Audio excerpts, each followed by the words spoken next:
The hum of the lawnmower was loud enough to keep him company, a steady rhythm as he pushed it back and forth across the strip of grass in front of his house. The sun had just begun its descent, spilling a warm golden glow over the neighborhood, catching the tips of the grass in sparkling streaks. He adjusted the brim of his cap and wiped a hand across his forehead, trying to ignore the fact that his thoughts kept drifting elsewhere. She had moved in a week ago, and he had caught glimpses of her almost immediately.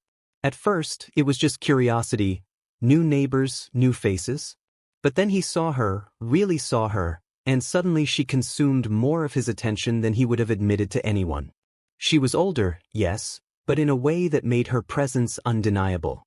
Graceful, deliberate, and somehow luminous in a way he couldn't explain. She was standing near the edge of her driveway when he looked up, holding a small potted plant like a trophy. She wore a sun hat that shaded most of her face, but he could still see the sharp curve of her jaw, the gentle sway of her shoulders, and the way her legs seemed to stretch in a casual, confident elegance. He caught himself staring longer than necessary, pretending to inspect a patch of stubborn weeds. "Hi," she said, her voice smooth, easy, carrying just enough warmth to make him stumble over the word, "hey," he'd meant to respond with. She didn't smile fully, not yet, but there was a lift in her eyes, a spark that made it impossible to look away. "Hi," he managed again, finally, and felt his voice sound rough in his own ears. She tilted her head slightly, glancing at the lawnmower, and then at him. "That looks like hard work," she said, a teasing edge to her tone that made his chest tighten. It's not too bad," he said, trying to sound casual as he pushed the mower over a stubborn patch of dandelions. "Keeps me busy." She nodded, planting the potted plant down on her porch. "I like busy," she said simply. "It means you're alive." Alive. He liked the way she said it, as though it carried a weight he hadn't expected. He wanted to ask what she meant, but before he could, she smiled just slightly, enough to make the corner of her mouth curl, and walked back inside. The screen door clicked softly behind her, leaving him standing there, hands gripping the mower like he needed to steady himself. He resumed mowing, but his attention was fractured. Every shadow along the edge of her house seemed like it might be her, every faint noise in the yard made his heart skip. He tried to focus on the stripes he was creating in the grass, but the patterns blurred when he caught himself imagining her leaning casually against her doorframe, hat in hand, looking at him with that same quiet curiosity. The next morning, he found himself doing the same routine, waking earlier than he had in years, just to finish the lawn before she came out again. And she did. She came out with a mug of coffee, wrapped in a soft shawl, standing at the edge of her porch like she belonged there in a way he had never seen anyone belong.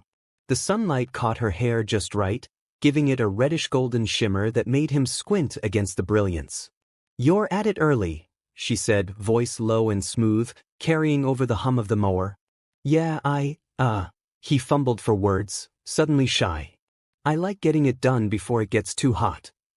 Her gaze lingered on him as she sipped her coffee.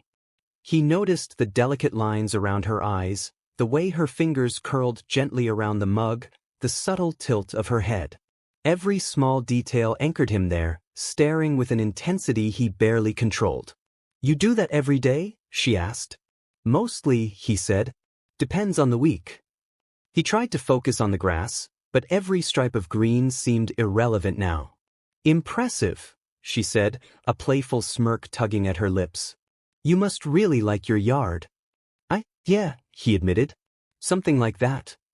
He felt his cheeks heat, realizing how transparent his nervousness probably was. She watched him a moment longer, then stepped down from the porch. The air seemed to change around her.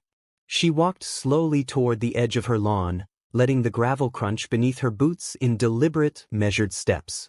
"I could use some help," she said suddenly, and he froze, the mower idling as if it too were caught in the tension. "Help?" he asked, his voice barely steady. "Yes," she said. "With the garden. I have a lot to move and I don't really know where to start." His chest tightened in a way that made him realize how much he wanted to say yes before thinking. "Sure," he said finally, cutting the mower engine off. "I can help." She smiled then, a full, open smile that made his stomach flip. She handed him a pair of gloves from a basket on her porch. But that's settled then. As they worked, he noticed every detail about her. The way her hair caught the sunlight, the easy grace with which she lifted boxes of soil, the faint scent of lavender and something warmer, something intoxicating that seemed to follow her without effort. She spoke in soft tones, telling him about the plants she had chosen, why each one was special, and he listened, captivated, half distracted by the way her eyes seemed to hold some secret, a story he wanted to know. "You make this look easy," he said at one point, struggling to carry a heavy bag of mulch. She laughed softly, the sound like wind over a quiet lake. "I have my tricks," she said. "Some of them might work for you too." Their hands brushed as she reached for a trowel, and he felt a jolt that wasn't entirely from surprise. His heart hammered in his chest, and for a moment, they simply looked at each other, breath caught in a shared, suspended instant. The afternoon stretched lazily. The sun dipped lower, casting long shadows, and yet neither of them seemed to notice. They moved together through her yard, planting, pruning, laughing softly at minor mishaps. And as the shadows deepened, he realized that the pull he felt toward her was more than curiosity or admiration. It was magnetic, undeniable, and frightening in its intensity.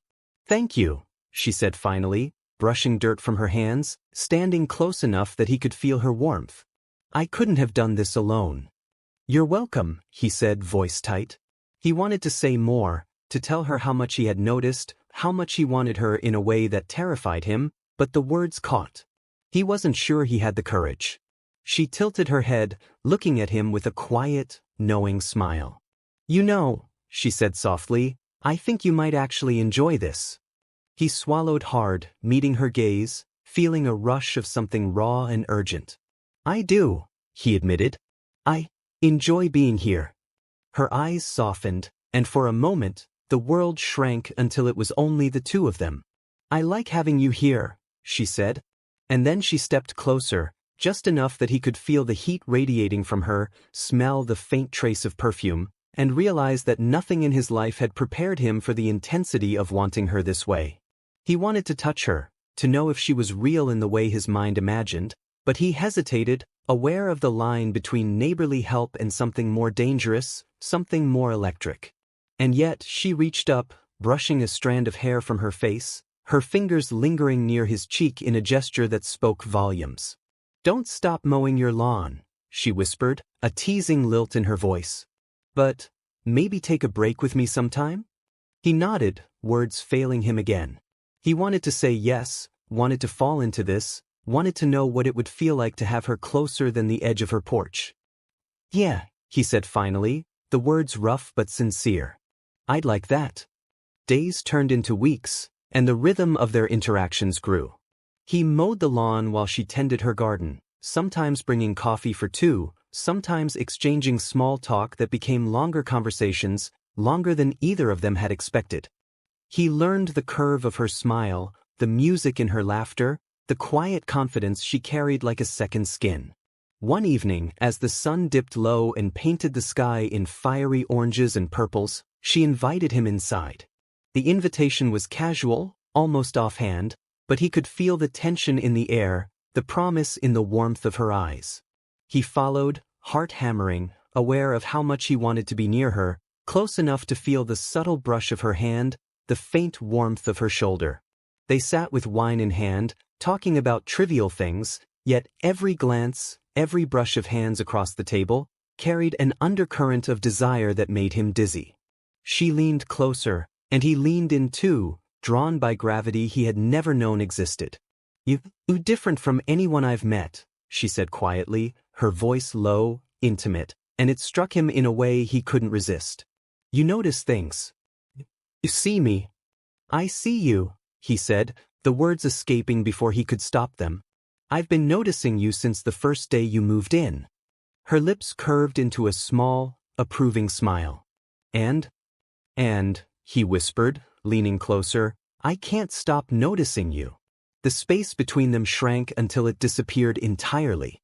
And in that quiet, golden evening, under the soft light and the hum of distant lawnmowers, he leaned in and kissed her.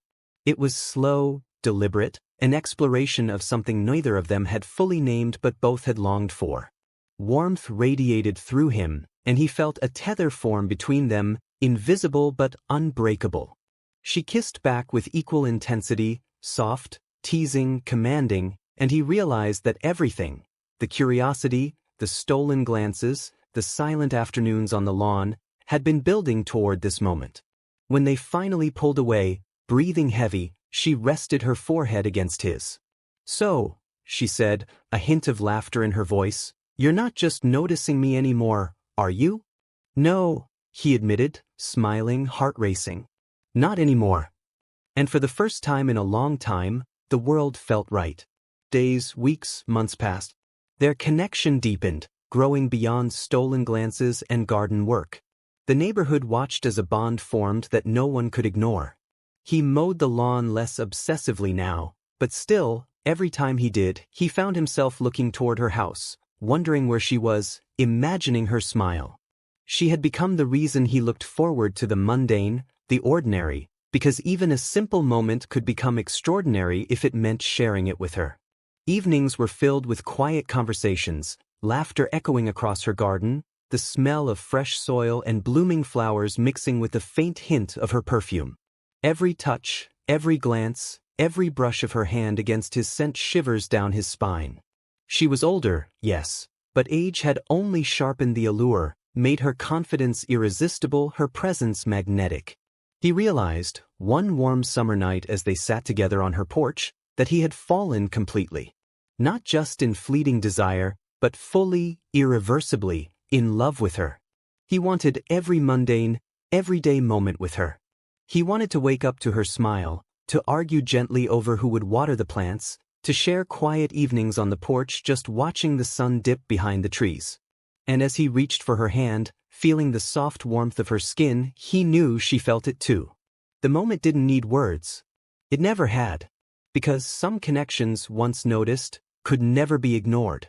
And he had noticed her, in every sense that mattered.